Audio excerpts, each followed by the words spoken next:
14 Maine state senators have sent a fiery letter to the White House, and let me tell you, it's shaking the political ground beneath Governor Janet Mills.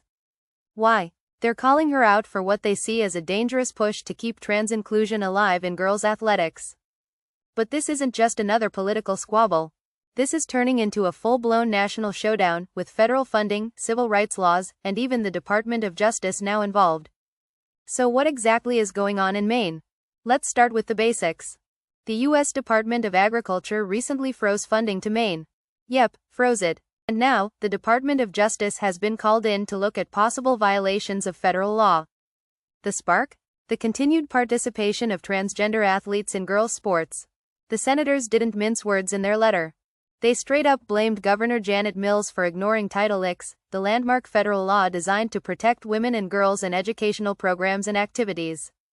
They also claim her policies violate the Family Educational Rights and Privacy Act. If you're thinking, that sounds serious, you're absolutely right. A letter with bite and backup. The letter wasn't just a polite note. It praised former President Donald Trump's administration for standing up for women's rights and blasted Mills for, in their words, forcing girls to compete against males. They argue that the majority of Mainers are fed up, and that the governor is bowing to a fringe progressive agenda driven by Southern Maine elites. Do they have a fix in mind? Absolutely. The senators say they've already put forward legislation to stop what they call the madness. They're urging Mills to push her fellow Democrats to vote on it this week. But wait, there's more pressure coming. On top of the USDA freeze and DOJ referral, the Department of Health and Human Services has already taken action. After multiple warnings were allegedly ignored, they officially referred the Maine Department of Education, the Maine Principals Association, and even Greeley High School to the Justice Department. And guess what? Another deadline is now looming. The Department of Education gave Maine officials until April 11 to change course, or face a second justice referral. Tensions? Yeah, they're sky high. A personal story lights the fire. This isn't just policy and paperwork. The whole debate exploded into national headlines when Maine Representative Laurel Libby posted about a transgender athlete who took first place in a girls' track and field event, after previously competing as a boy.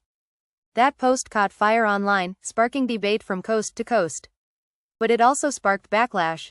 Libby was censured by the Democratic majority for publicly identifying a minor. Now she's suing to get that censure lifted, arguing that Mainers have a right to know how these policies affect their kids. Feminists missing in action? One pointed question from Senator Stacey Gayraw really stood out. She asked, where are the Maine feminists? Why are they not standing in support of Maine female athletes? It's a question that cuts deep, and one that's likely to echo in conversations across dinner tables and classrooms in the coming days. So, what now? The clock is ticking. If Governor Mills doesn't shift gears, Maine could lose more federal funding. Lawsuits may multiply.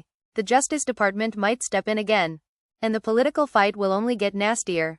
But there's something bigger at stake here than politics. This is about identity.